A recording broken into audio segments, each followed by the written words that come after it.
আসসালামু আলাইকুম। আমি Mohammad Imran Hossain, lecturer and head of the department of agricultural studies, Adamjee cantonment college, Dhaka cantonment. আজকে আমরা আমাদের এইচএসসি লেভেলের যে বই আছে কৃষি শিক্ষা, সেখানে আহ, দ্বিতীয় পত্রের প্রথম অধ্যায় অ্যাকুয়াকালচার বা মাছ চাষ সম্পর্কে আলোচনা করব। এই ক্লাসটা মূলত ইনস্ট্রাকশনাল ক্লাস, খুব বেশি ডিসক্রিপটিভ ক্লাস না, খুব ব্রিফলি সবকিছু ডেসক্রাইব করা হবে। তো আশা করি আমি এখান থেকে কোন পোর্শন থেকে পড়লে এমসিকিউ সিকিউ কোথায় থেকে জ্ঞানমূলক প্রশ্ন আসে, কোথায় থেকে অনুধাবনমূলক প্রশ্ন আসে, প্রয়োগমূলক প্রশ্ন কোনগুলো থেকে হয়, কোন অংশ থেকে, সেইটাই মূলত আলোচনা করব। বিস্তারিত খুব বেশি আলোচনা করব না। তো চলো শুরু করা যাক। আমি যে বইটা থেকে পড়াচ্ছি সেই বইটা হচ্ছে আমাদের কৃষিবিদ ফরহাদ আহমেদ স্যারের বাংলা যে কৃষি শিক্ষা বই আছে, ক্লাস 11-12 এর, সেই বই থেকে আমি তোমাদের পড়াচ্ছি। তো মৎস্য চাষ, ঠিক আছে। মৎস্য কথাটা ইংরেজি হচ্ছে অ্যাকুয়াকালচার। এটা গ্রিক শব্দ থেকে আসছে অ্যাকুয়া, এবং পানি হচ্ছে, যার অর্থ পানি, এবং কালচার অর্থ হচ্ছে চাষ করা। অর্থাৎ পানিতে কোনো জলজ প্রাণী চাষ করা, লালন পালন করা, বৃদ্ধি করা, যত্ন করা, উৎপাদন করাকে মৎস্য চাষ বলে বা অ্যাকুয়াকালচার বলে। এখন এখন যদি বলে মৎস্য চাষ, একটা একটা যদি আকার যদি না থাকে, মৎস্য চাষ যদি থাকে, তখন কি হবে? যদি এরকম মৎস্য চাষ থাকে, তখন কি হবে? তখন হবে পানিতে কোনো মাছ, জলজ প্রাণী না দিয়ে, এখানে তখন কি দিতে হবে? পানিতে কোনো মাছ চাষ করা, লালন পালন করা, বৃদ্ধি করা, যত্ন করা, উৎপাদন করাকে মৎস্য চাষ বলে, ঠিক আছে। আচ্ছা, মৎস্য আর মাছের মধ্যে পার্থক্য আমার মনে হয় তোমরা বুঝতে পেরেছো। ঠিক আছে। এখন মাছ চাষের ইংরেজি প্রতিশব্দ হচ্ছে পিসিকালচার। হ্যাঁ, এটা পরীক্ষায় আসতে পারে। নিচের কোনটি মাছ মাছ চাষের আহ এটা হচ্ছে ইংরেজি প্রতিশব্দ, তখন এটা পিসিকালচার হবে, ঠিক আছে। তো আমাদের এই চ্যাপ্টারে কয়েক ধরনের মাছ চাষ পদ্ধতি সম্পর্কে আমাদের পড়তে হবে। প্রথম হচ্ছে রাসপুটি, তারপরে নাইলোটিকা, এবং তারপরে আছে হচ্ছে চিংড়ি। হ্যাঁ, দুই ধরনের চিংড়ি আছে, গলদা এবং বাগদা। তো সেইখানে আমরা রাজপুটি পড়লে আমরা সেম জিনিসই কিন্তু নাইলোটিকাতেও আছে, ঠিক আছে। তার মানে রাজপুটি পড়লে আমাদের নাইলোটিকাও চাষ পদ্ধতিও হয়ে যাবে, শুধু দুই একটা জায়গায় যেরকম নাম, বৈজ্ঞানিক নাম, এইগুলোতে আমাদের কিছু তফাৎ আছে। তো শুরু করা যাক। রাজপুটি, তো রাজপুটির বৈজ্ঞানিক নাম এটা আসে পান্টিয়াস গনিয়ানোটাস। আমরা জানি যে এটা হাতে লিখলে এই পান্টিয়াসের নিচে একটা দাগ দিতে হয়, এবং গনিয়ানোটাসের নিচে আলাদা আরেকটা দাগ দিতে হয়। হ্যাঁ, মাঝে স্পেস দিতে হয় দুইটা দাগের মধ্যে। এটাকে হলে জেনাস বলে প্রথমটাকে, পরেরটাকে বলে স্পেসিস, ঠিক আছে। তো এটা আসে যে রাজকুটির বৈজ্ঞানিক নাম, তো এটা আমরা পড়ে ফেললাম। এরপরে পরীক্ষা এমসিকিউ এর মধ্যে আসে রাজকুটি কোন দেশ থেকে বাংলাদেশ আমদানি করা হয়েছে।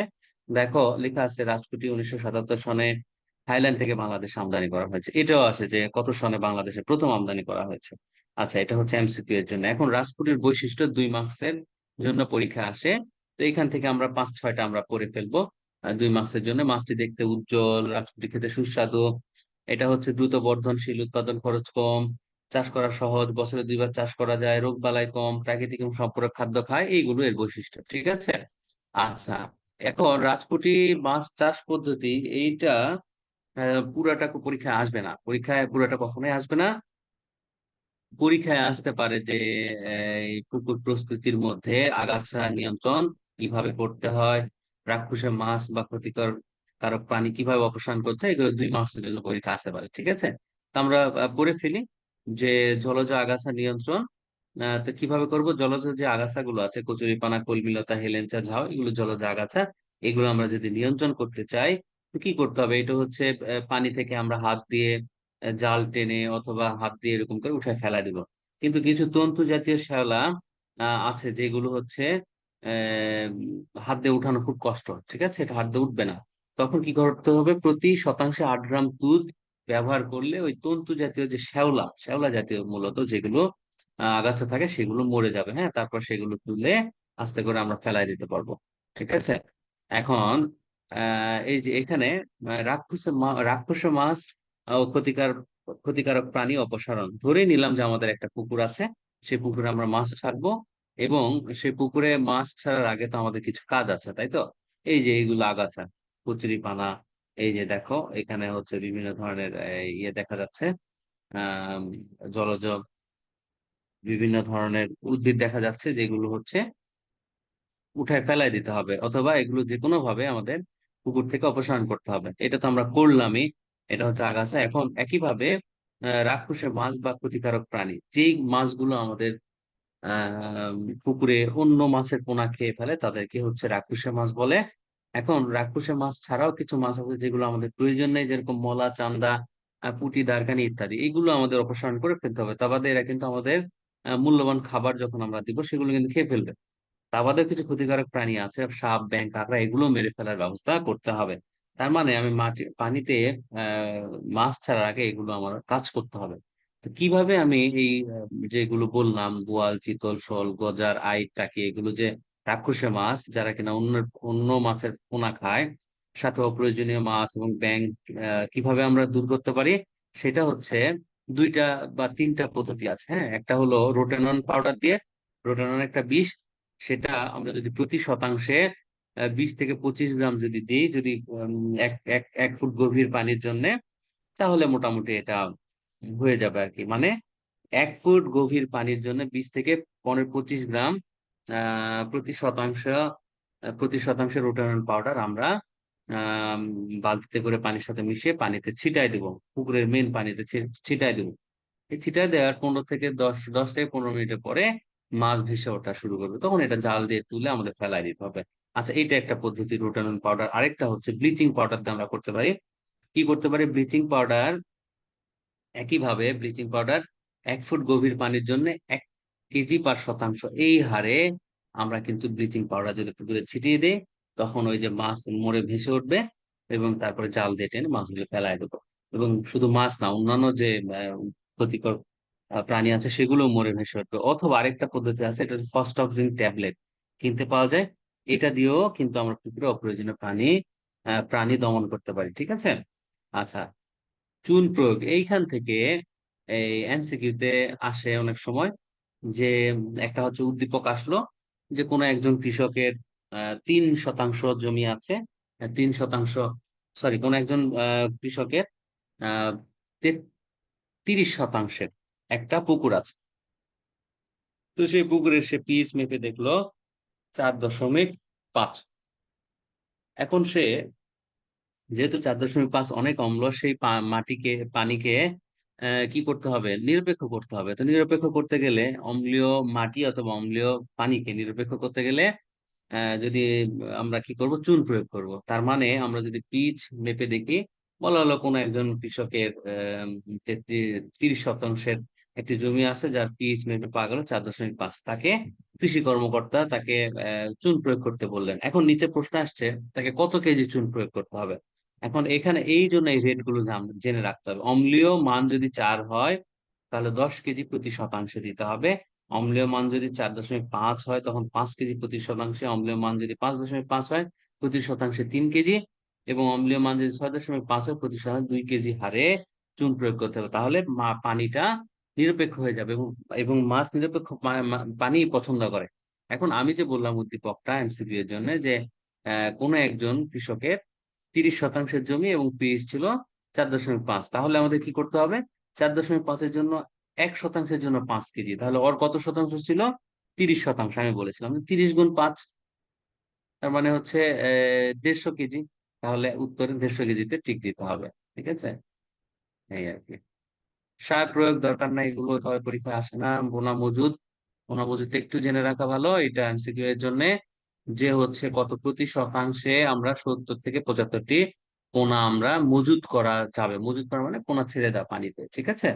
আর যদি পুকুরে শুধুমাত্র যদি আমরা এই রাজপুঁটি শুধুমাত্র যদি রাজপুঁটি আমরা ইয়ে করি, তাহলে আমরা 70 থেকে 75টি পোনা ছাড়বো। আর যদি অন্যান্য মাছের সাথে যদি চাষ করি, রুই জাতীয় মাছের সাথে, তাহলে 10 থেকে 15টি পোনা ছাড়তে হবে। ঠিক আছে। আচ্ছা, এরপরে পোনা মজুদ, পরবর্তী সার, এগুলো পরীক্ষা ভাবে আসে না। তো তোমরা এটা একটু রিডিং করে রাখবে। আচ্ছা, এইটা পরীক্ষায় আসে 1 মাস 2 মাসের প্রশ্নে, যে রাষ্ট্রের প্রধান দুই ধরনের খাদ্য থাকে, প্রাকৃতিক এবং সম্পূরক খাদ্য। এখন প্রাকৃতিক যে খাদ্য, এইটা এবং প্রাকৃতিক খাদ্য পরীক্ষা করার পদ্ধতি, এখান থেকে কিন্তু পরীক্ষার প্রশ্ন 2 মার্কসের অথবা সিকিউ এর 3 মার্কসের জন্য আসতে পারে। ঠিক আছে। খুব বেশি যেটা আসে সেটা হচ্ছে প্রাকৃতিক খাদ্য বা প্ল্যাঙ্কটন কি। আচ্ছা, আমরা যে নদী নালা হাওর খাল বিল যে দেখি, সেখানে কি আমরা খাবার দিয়ে আসি? দিই না তো, একা একা মাছ হয় সেখানে। কিভাবে হয়? আল্লাহ প্রদত্ত কিছু প্রাকৃতিক সেখানে খাদ্য থাকে। তো সূর্যালোকের সাহায্যে প্রাকৃতিক ভাবে জলাশয়ে প্রাকৃতিক খাদ্য উৎপাদন হয়। পুকুরে পর্যাপ্ত পরিমাণ প্রাকৃতিক খাদ্য থাকলে সম্পূরক খাদ্য কম দিতে হয়, অন্যথায় আমাদের বাইরে থেকে প্রাকৃতিক খাদ্য দিতে হয়। তাহলে প্রাকৃতিক ভাবে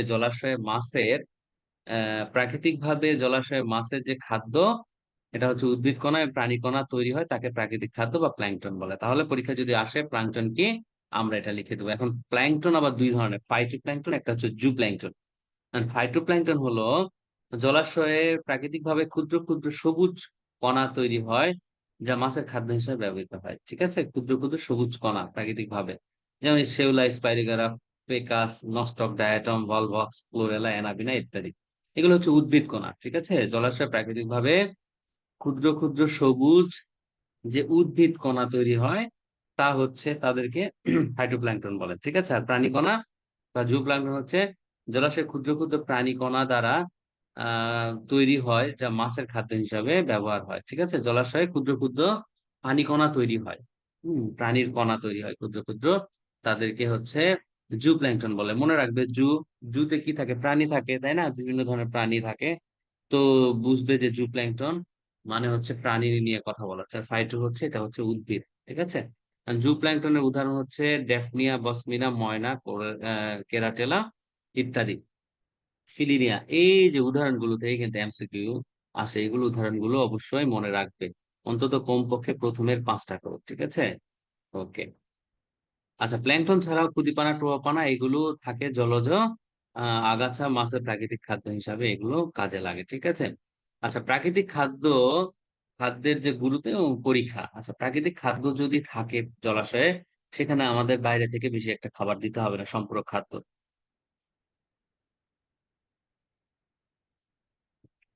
আচ্ছা, এখন প্রাকৃতিক খাদ্য কিভাবে পরীক্ষা করব? এখন প্রাকৃতিক খাদ্য পরীক্ষা করার কয়েকটা পদ্ধতি আছে, 5টার মতো পদ্ধতি আছে। তো সেই পদ্ধতিগুলো এই যে এরকম। ঠিক আছে, এটা হচ্ছে সেকি ডিস্ক, এটা হচ্ছে প্ল্যাঙ্কটন নেট।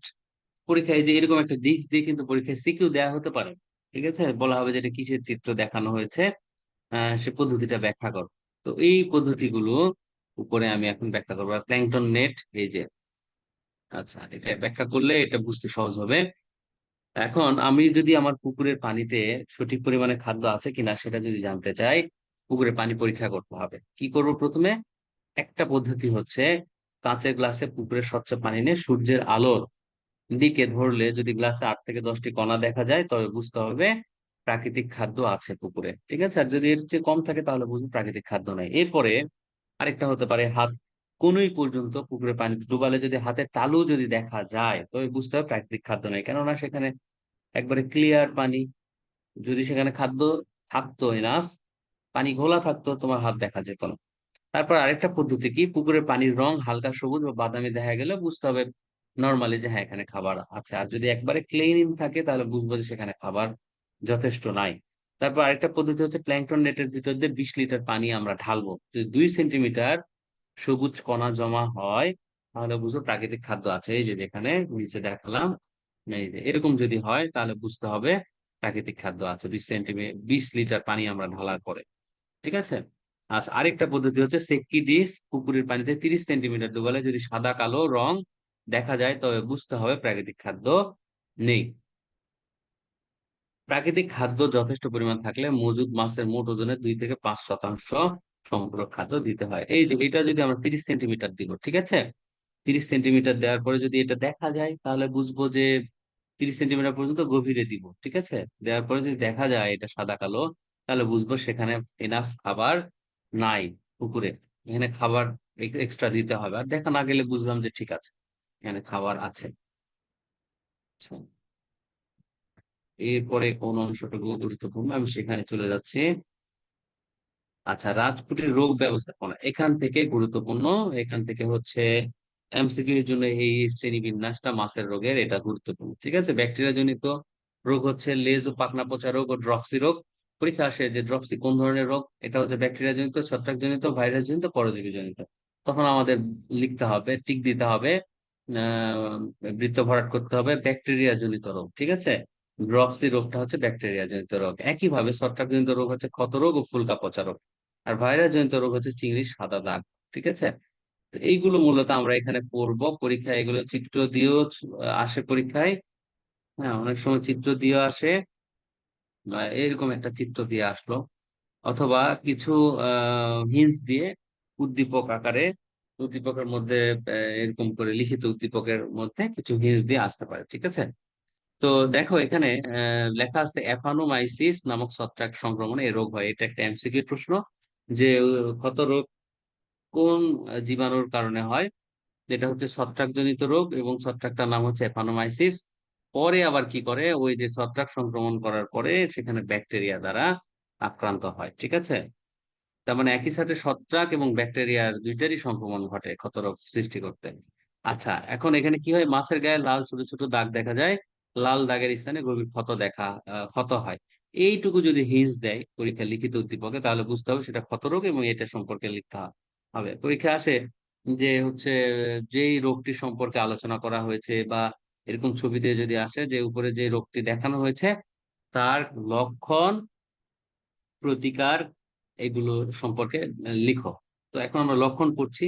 মাছ দ্রুত মারা যাবে, চোখ নষ্ট হয়ে যায়, ক্ষত স্থান থেকে দুর্গন্ধ বের হয়, মাছ খাদ্য গ্রহণ করে না, ক্ষত চেপে চাপ দিলে দুর্গন্ধ বের হয়, মাছ দুর্বল হয় ও ভারসাম্যহীনভাবে চলাফেরা করে। ঠিক আছে, আচ্ছা, এখন প্রতিরোধ ও প্রতিকার একসাথে। এখানে দেখো, শুকনো মৌসুমে পুকুরের তলা শুকাতে হবে, প্রতি শতাংশে 1 কেজি হারে চুন দিতে হবে, 1 কেজি লবণ প্রয়োগ করতে হবে। তারপরে হচ্ছে পোনা মজুদের আগে 2 থেকে 3% লবণ পানিতে পোনা গোসল করাতে হবে। জৈব সার প্রয়োগ সীমিত করতে হবে, জাল রোদে শুকিয়ে পুকুরে ব্যবহার করতে হবে। প্রতি কেজি খাবারের সাথে টেরামাইসিন 60 থেকে 100 মিলিগ্রাম বা 1 গ্রাম ক্লোরোমাইসিটিন ওষুধ মিশিয়ে পরপর 7 থেকে 10 দিন করে খাওয়াতে হবে। এখন আক্রান্ত মাছকে 5 ppm পটাশিয়াম পারম্যাঙ্গানেট দ্রবণে 1 ঘন্টা যদি আমি এটা ডুবাই রাখি, তবুও এটা ভালো হয়ে যাওয়ার সম্ভাবনা আছে। সবচেয়ে ভালো যদি আক্রান্ত হয়ে যায় মাছ, সেগুলো উঠিয়ে ফেলিয়ে দিতে হবে। ঠিক আছে, ওকে। লেজ ও পাখনা পচা রোগ, এটাও খুবই গুরুত্বপূর্ণ রোগ। তো এইখানে এটা চিত্র দিয়েও আসতে পারে, অথবা এমনি হচ্ছে কিছু লিখিত লিখিত উদ্দীপক আকারেও আসতে পারে। তো এটা কিসের দ্বারা হয়, অ্যারোমোনাস এবং মিক্সো ব্যাকটেরিয়া দ্বারা এই রোগ হয়। ঠিক আছে, পরীক্ষায় আসতে পারে যে লেজ ও পাখনা পচা রোগ নিচের রোগের জন্য দায়ী কোনটি। এরকম আসলে অ্যারোমোনাস, তারপর হচ্ছে অ্যাজোটোব্যাক্টার, অথবা উপরে যে অ্যাপানোমাইসিস, এরকম আসলে তো তখন একটা টিক দিতে হবে অ্যারোমোনাস। ঠিক আছে, এগুলো হচ্ছে ব্যাকটেরিয়া, অ্যারোমোনাস এবং মিক্সো ব্যাকটেরিয়ার কারণে লেজ ও পাখনা পচা রোগ হয়। হইলে কি হয়, দেহের পিচ্ছিল পদার্থ কমে যায়, লেজ পাখনা পচন ধরে, লেজ ও পাখনায় সাদাটে দাগ দেখা যায়, লেজ ও পাখনার পর্দা ছিঁড়ে যায়, লেজ ও পাখনা খসে পড়ে, রক্ত শূন্যতা দেখা দেয়, দেহের ভারসাম্য হারায়, মাছ ঝাঁকুনি দিয়ে চলাফেরা করে, আক্রান্ত স্থানে তুলার মতো আঁশ জন্মায়।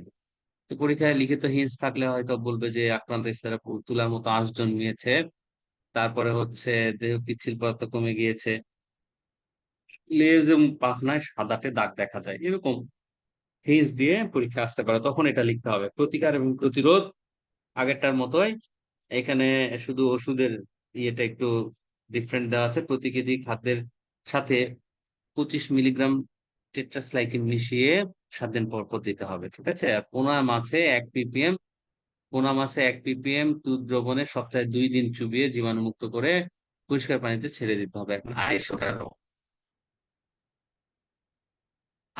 রোগ, এটাও পরীক্ষায় আসে, এটাও গুরুত্বপূর্ণ। এটা হচ্ছে অ্যারোমোনাস ব্যাকটেরিয়া সংক্রমণে হয়, এরকম ছবি থাকতে পারে। তো এটা মাছের স্বাভাবিক উজ্জ্বলতা নষ্ট করে, আইস বাঁকা হয়ে যায়। ম্যাক্সিমাম রোগের লক্ষণ কিন্তু কাছাকাছি, ভারসাম্যহীন ভাবে চলাফেরা করে, মাছ খাদ্য গ্রহণ করে না, তারপরে হচ্ছে স্বাভাবিক উজ্জ্বলতা নষ্ট হয়, ঠিক আছে। আর এটা যেহেতু আইস পচা রোগ, তাহলে কি হবে, আইস বাঁকা হয়ে যায়, সামান্য ঘষা দিলে আইস উঠে যায়। ঠিক আছে, এবং প্রতিকার প্রতিরোধ একই রকম, শুধু এখানে ওষুধের ভিন্নতা আছে। এগুলো একটু পড়ে নিবে। নাইলোটিকার বৈজ্ঞানিক নাম কি? এটা পরীক্ষা আসে 1 মার্কসের জন্য, তেলাপিয়া নাইলোটিকা। এখন পরীক্ষায় যদি নাইলোটিকা সম্পর্কে আসে আহ, লিখিত উদ্দীপক, তো সেখানে এইভাবে নাইলোটিকাকে বলা হয় যে এরকম একটি মাছ আছে বাংলাদেশে চাষ করা হয়, যেটা কিনা পোনা মুখে নিয়ে ঘুরে, তখন বুঝতে হবে সেটা এই যে নাইলোটিকা বা তেলাপিয়া গোত্রে এই নাইলোটিকা মাছ সম্পর্কে বলা হচ্ছে। এখানে তেলাপিয়া গোত্রে নাইলোটিকা মাছ কোন দেশ থেকে কখন এসেছে? থাইল্যান্ড থেকে এটা আনা হয়েছে 1974 সালে। ঠিক আছে, ওকে। নাইলোটিকা চাষ পদ্ধতি আগে যেটা বললাম আমরা, রাজকোটি একই রকম, সেম, সবকিছু একই রকম। ঠিক আছে, সবকিছু একই রকম।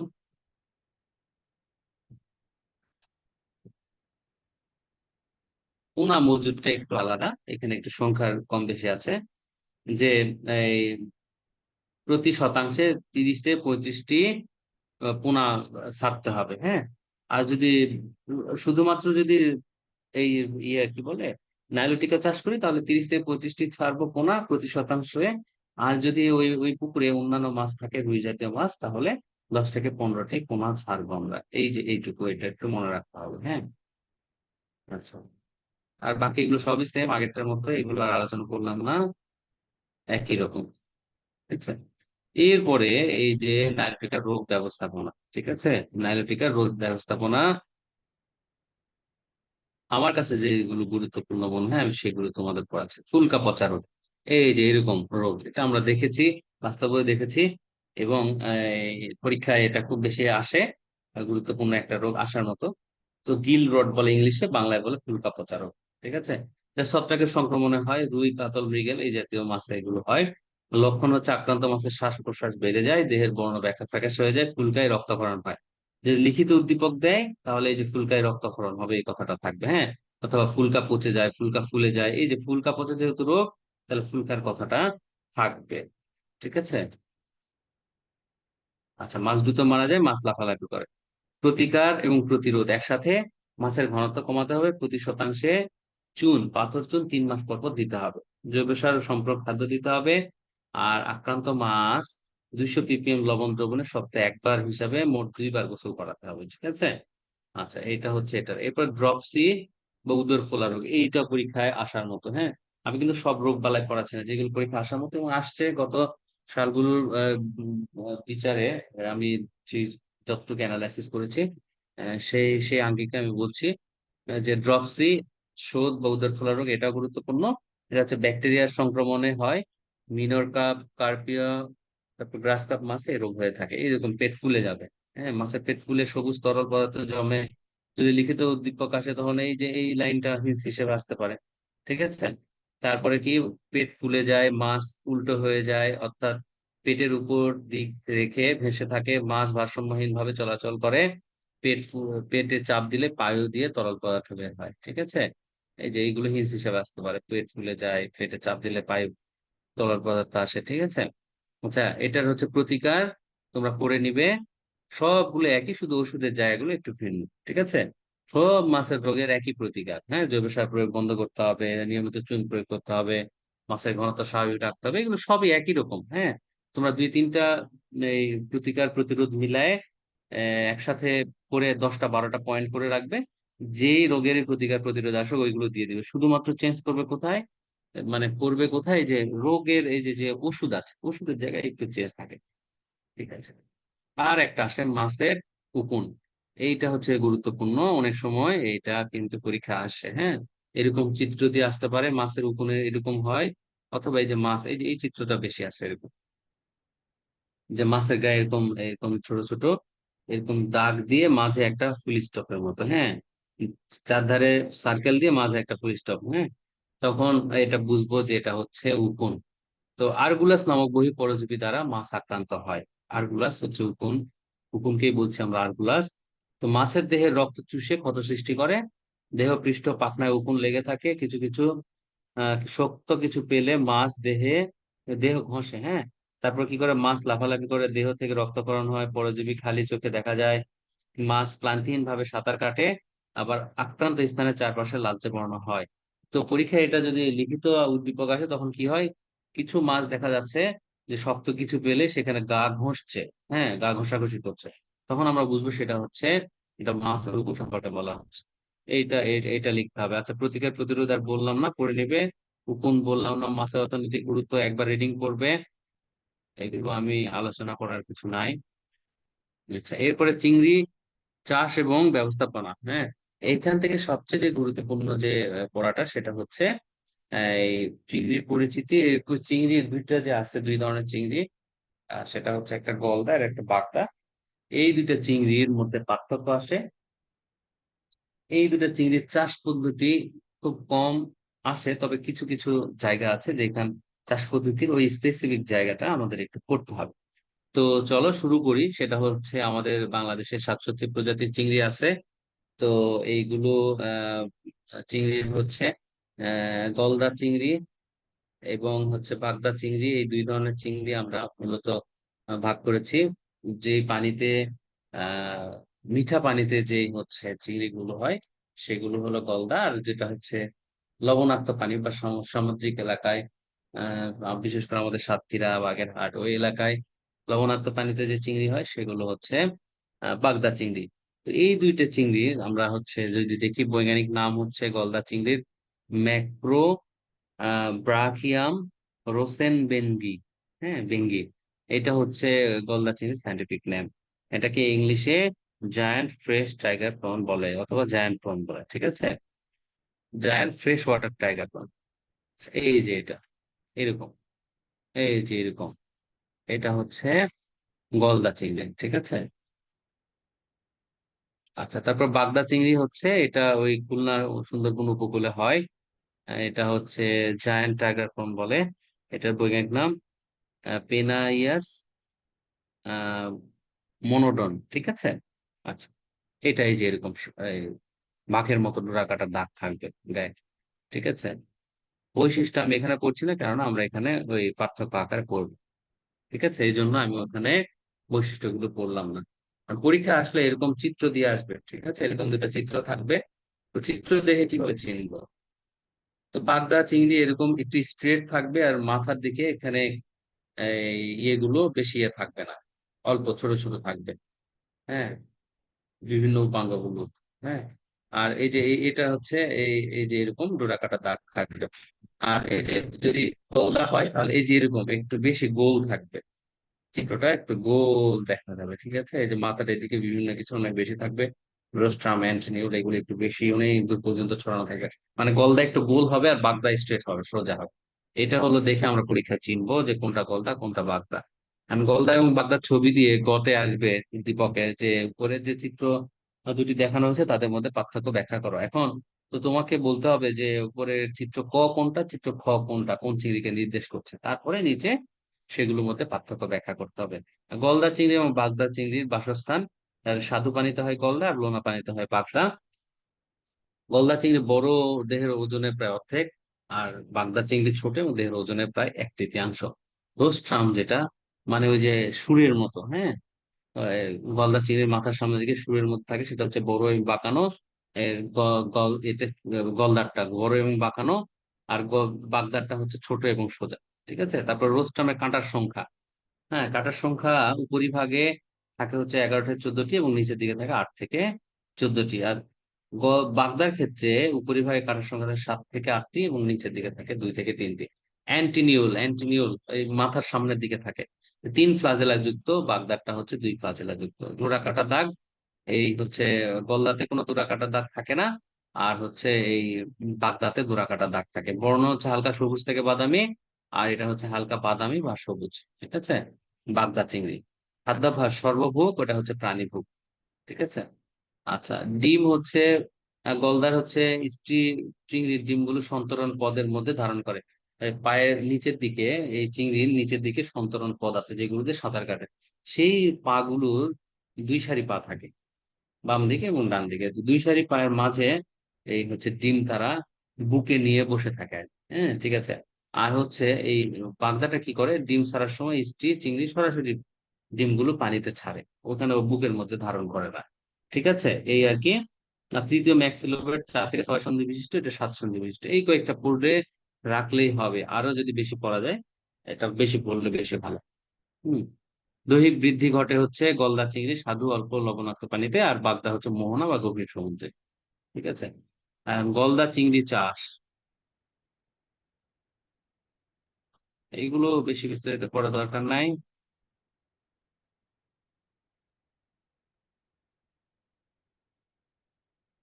আচ্ছা, ধান খেতে গলদা চাষ, এই এই শিরোনামে যতটুকু পারা যায় একটু রিডিং করে রাখবে, পরীক্ষা আসলে যেন পারা যায়। আমি এটা নিয়ে আলোচনা করবো না, তো একটু বলে রাখলাম ধান খেতে চিংড়ি চাষ। হ্যাঁ,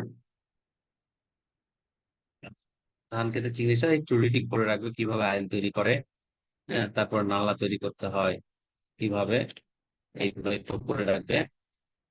আচ্ছা, বেশি কিছু একটু করবো না,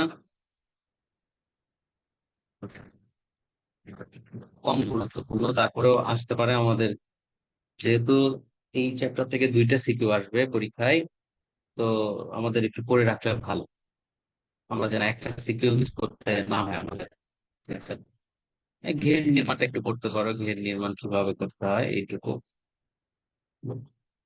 আচ্ছা, এরপর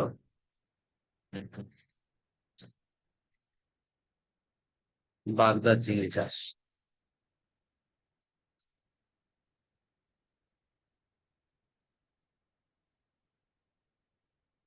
এই বাগদা চিংড়ি চাষের মধ্যে সবচেয়ে গুরুত্বপূর্ণ অংশ হচ্ছে এই যে সাদা দাগ রোগ, সবচেয়ে ডিভাস্টেটিং রোগ সাদা দাগ রোগ চিংড়ির।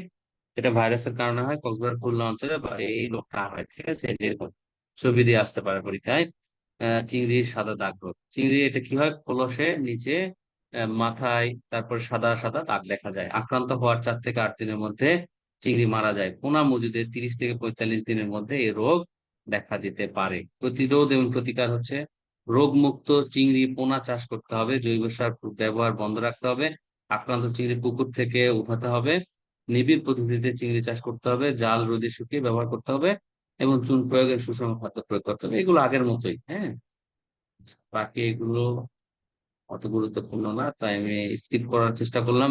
এটা মূলত পরীক্ষার একেবারে সামনে, তোমাদের এইচএসসি পরীক্ষা, এই জন্য অল্প সময়ে একটা সংক্ষিপ্ত ধারণা দেওয়ার জন্য আমি এই ক্লাসটা নিচ্ছি, এই জন্য বিস্তারিত অনেক কিছু বাদ দিচ্ছি। ঠিক আছে, বাগদা চিংড়ি অর্থনৈতিক গুরুত্ব অবশ্যই পড়ে রাখবে। 1 মাস 2 মাসের জন্য আসতে পারে। তো মাছ সংরক্ষণ এইখান থেকে কিন্তু পরীক্ষায় আসে। ঠিক আছে, তৃতীয় পরিচ্ছেদ মাছ সংরক্ষণ বা চিংড়ি সংরক্ষণ, এখান থেকে একটা সিকিউ আমাদের আসে। হ্যাঁ, প্রথম অংশ এতক্ষণ যা বললাম সেখান থেকে একটা সিকিউ, এবং এই যে আরেকটা সিকিউ, 2টা সিকিউর কথা বললাম, সেটা এই যে তৃতীয় পরিচ্ছেদ মাছ এবং চিংড়ি সংরক্ষণ, এখান থেকে আসতে পারে। মাছ সংরক্ষণের প্রয়োজনীয়তা, আমরা মাছ কেন সংরক্ষণ করব? আমাদের বাংলাদেশে প্রায় সংরক্ষণের অভাবে যত মাছ উৎপাদন হয়, তার 20 থেকে 25% এটা হচ্ছে পচে নষ্ট হয়ে যায়, আমরা সংরক্ষণ করতে পারি না। এই জন্য তার মানে আমাদের কি পরিমাণ লস হয়।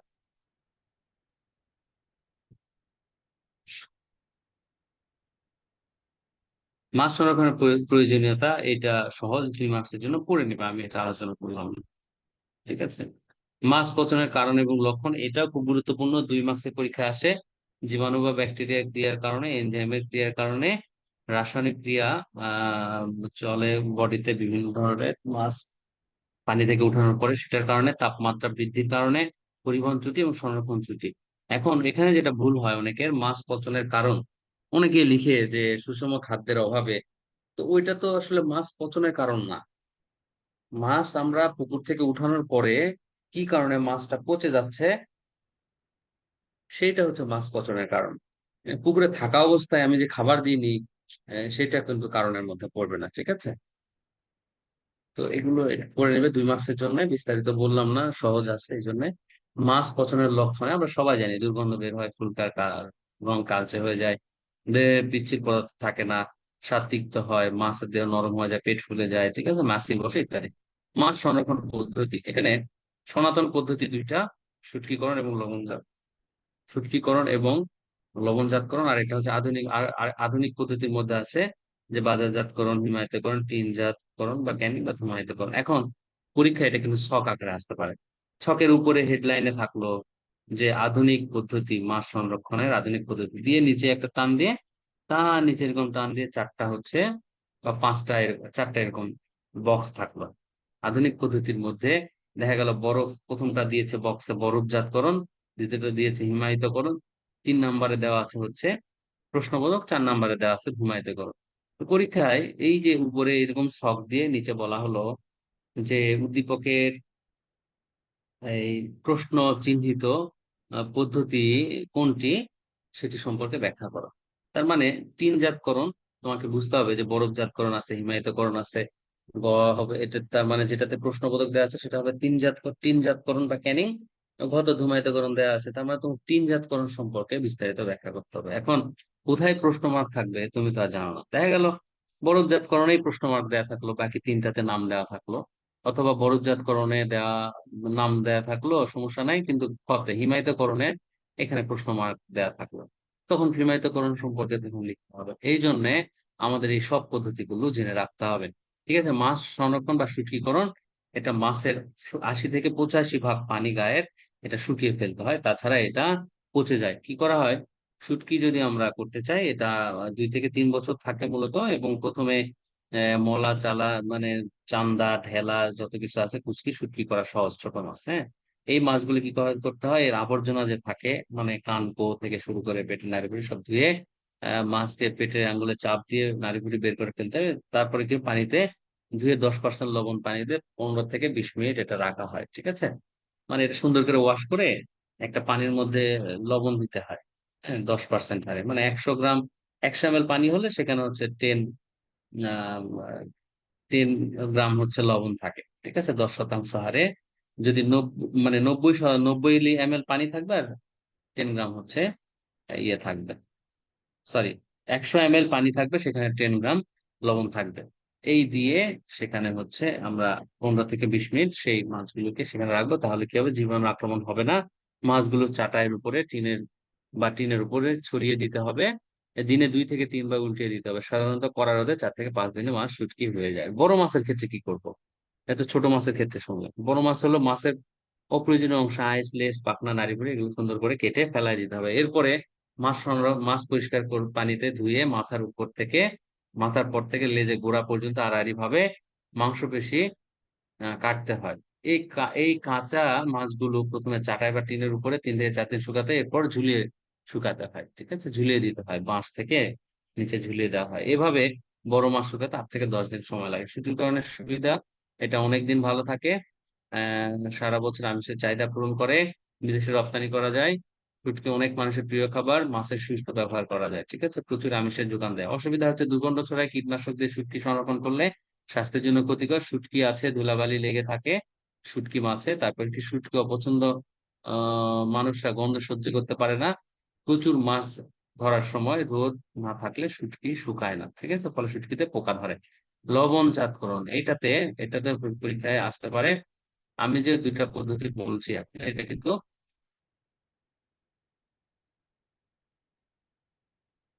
সনাতন পদ্ধতি, এইভাবে কিন্তু আমরা দেখেছি। মাছ এরকম কি করে, মাছ নিয়ে এসে, বিশেষ করে দেখো ইলিশ মাছ, এটা নাড়ি ভুড়ি বের করে দিয়ে আড়াআড়ি ভাবে এই যে কেটেছে, আড়াআড়ি ভাবে চাকু দিয়ে কেটে সেগুলোর মধ্যে লবণ দিয়ে রেখে দেয় একটা ইয়েতে। ঠিক আছে, লবণ দিয়ে একটা হচ্ছে সুন্দর করে একটা হাঁড়ির মধ্যে রেখে দেয়।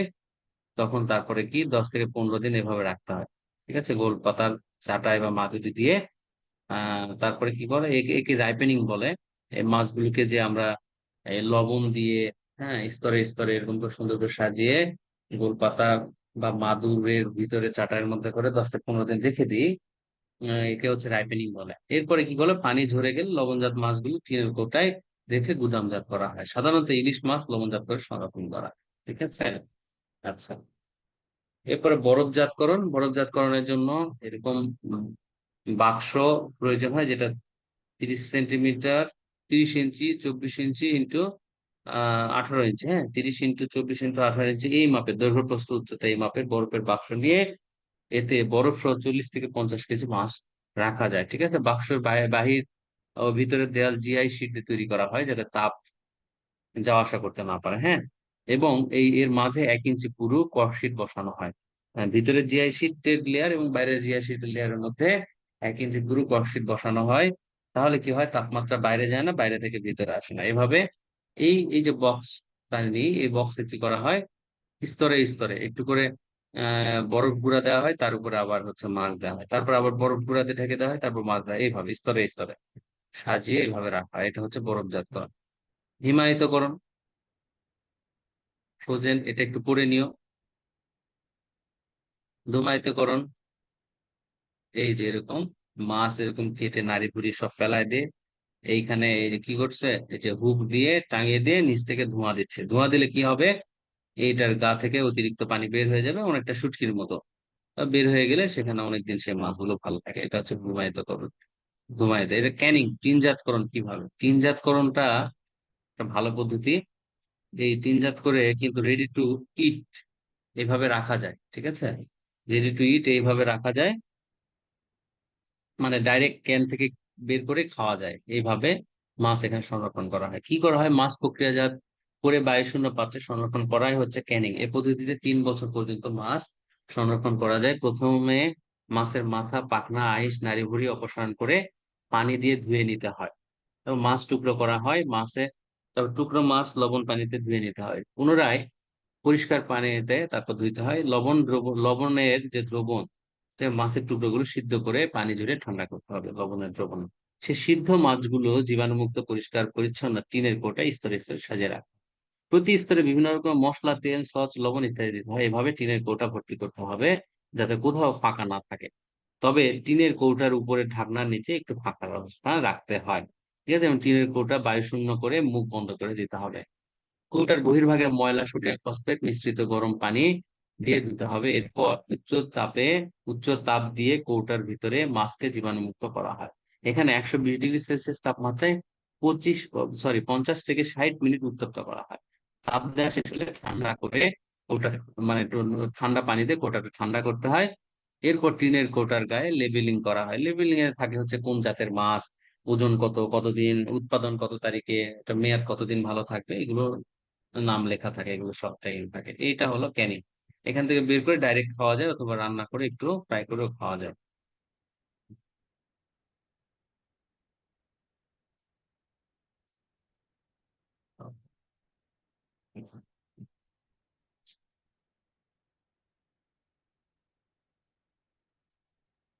এগুলো তো দিলাম না এগুলো। এই নিরাপদ মাছ বা নিরাপদ মাছের মধ্যে একটু পাত্রটা করে নিতে পারো। নিরাপদ মাছের কি হবে, দেহে অনিরাপদ মাছে হচ্ছে চক্ষু গুলো যেটা ফ্যাকাশে হয়ে যাবে। আর নিরাপদ মাছের ক্ষেত্রে চক্ষু গুলো স্বাভাবিক থাকবে, দেহে পিচ্ছিল পদার্থ থাকবে না। অনিরাপদ মাছে, নিরাপদ মাছে পিচ্ছিল পদার্থ থাকবে। ফুলকা কালচে বর্ণের হয়। অনিরাপদ মাছে ফুলকা লালচে বর্ণের হয়, লাল, ঠিক আছে। দেহ বেশ শুষ্ক থাকে, এটা দেহ ভিজা থাকবে। মাংসপেশি ও আঁশ শক্ত থাকবে, এটা মাংসপেশি ও আঁশ স্বাভাবিক থাকে, ঠিক আছে। তবে মাছি পড়ে না অনিরাপদ মাছে। নিরাপদ মাছে মাছি পড়ে। মাছ সহজে পচে না, মাছ স্বাভাবিকভাবে পচে, ঠিক আছে। এখান থেকে একটা উদ্দীপক আসে যে আহ, কোন একজনের বাবা বাজারে গেল তার সন্তানকে নিয়ে। যাওয়ার পরে তার বাবা কিছু মাছ দেখে বলল যে এই মাছটা সঠিকভাবে সংরক্ষণ করা হয়নি। এই এই মাছে হচ্ছে পিচ্ছিল পদার্থ নেই, এবং হচ্ছে এটা ফুলকাটা কালচে। এখন এরকম আসলো। আহ, তারপরে হচ্ছে উদ্দীপকে আসছে যে গতে যে তার বাবা কি দেখে বুঝলেন যে মাছটি সঠিকভাবে সংরক্ষণ করা হয়নি, এবং সে এটা কি করণীয়, ঠিক আছে। তো তখন এই যে কিভাবে বুঝলেন যে মাছটা সঠিকভাবে সংরক্ষণ করা হয়নি, তখন অনিরাপদ মাছের এই যে এইগুলো লিখে দিতে হবে যে মাছে মাছি পড়ে না, মাছে সহজে পচে না, মাংসপেশি আঁশ শক্ত, বেশ শক্ত, মানে দেহ বেশ শক্ত ছিল। এইগুলো দেখে তিনি বুঝেছেন। বা অনিরাপদ মাছের এই যে বৈশিষ্ট্য এগুলো। আর সে যেভাবে সংরক্ষণ করতে পারেন সেখানে আমি যে সংরক্ষণ পদ্ধতিগুলো বললাম যে কোনো একটা লিখে দিবেন, যে এইভাবে সংরক্ষণ করলে মাছ ভালো থাকতো। যেমন ক্যানিং ওইভাবে সংরক্ষণ করতে পারে, বা ওই যে শুটকিকরণ, লবণজাতকরণ, বা ধুমায়িতকরণ, বা বরফজাতকরণ, যে কোনো একটা তোমার যেটা সহজ লাগে সেটা সম্পর্কে লিখে দিলে যে মাছটা ভালো থাকতো, ঠিক আছে। আচ্ছা, এই হলো আমাদের এই চ্যাপ্টার। আর এখান থেকে তো অ্যাকুয়াকালচার কি, মাছ চাষ কি, রাক্ষসে মাছ কি, প্ল্যাঙ্কটন, উদ্ভিদ কণা, প্রাণী কণা, এগুলো সবই পড়েছে। ঘের লাগবে না, বক্সর লাগবে না, আহ ক্যানিং লাগবে, মাছ সংরক্ষণ লাগবে, মাছ প্রক্রিয়াজাতকরণ লাগবে, রাইপেনিং লাগবে, নিরাপদ মাছ সংরক্ষণ, সম্পর্ক খাদ্য, অটোলাইসিস। এগুলো মোটামুটি একবার পড়লেই হয়ে যাবে এগুলো। ঠিক আছে, এরপর বহু নির্বাচনের প্রশ্ন হচ্ছে,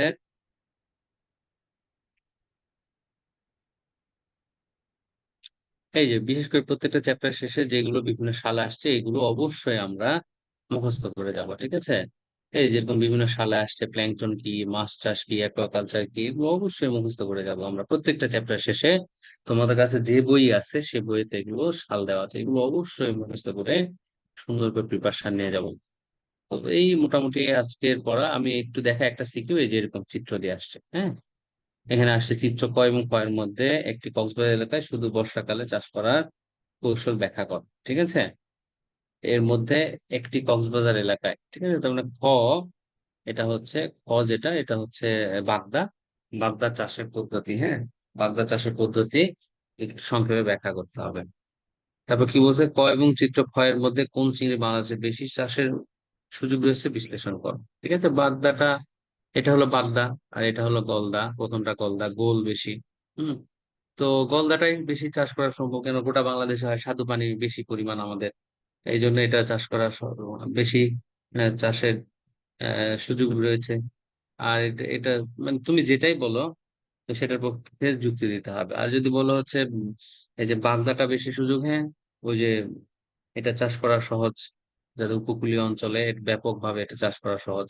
জোয়ার ভাটার পানি, জোয়ারের সময় জোয়ারের পানি আসে, ভাটার সময় নেমে যায়। তো জোয়ারের সময় পানি আমরা যদি বন্ধ করে রেখে চাষ করি সেখানে ব্যাপক এটা সুযোগ রয়েছে, হ্যাঁ। এইভাবে তুমি যেটা বলো সেটার পক্ষে যুক্তি দিতে হবে। এই হলো আমার ক্লাস আজকে। আর একটা যে বললাম, এই যে মাছ সংরক্ষণ পদ্ধতি, আধুনিক পদ্ধতি, যে বড়জাতকরণ, হিমায়িত, তিনে প্রশ্নবোধক এবং চারে ধূমায়িত, এটা তাহলে ক্যানিং সম্পর্কে লিখতে হবে, হ্যাঁ, ক্যানিং পদ্ধতিতে ব্যাখ্যা করতে হবে। এই যে উদ্দীপকের ছকে মাছ সংরক্ষণ 3 নম্বর পদ্ধতি ব্যাখ্যা করো। এইভাবে পরীক্ষা আসে। তো আমার বিশ্বাস যে তোমরা বুঝতে পেরেছো, তোমরা সুন্দর করে প্রিপারেশন নাও। তোমাদের সুস্বাস্থ্য কামনা করছি। ধন্যবাদ সবাইকে ক্লাস করার জন্য।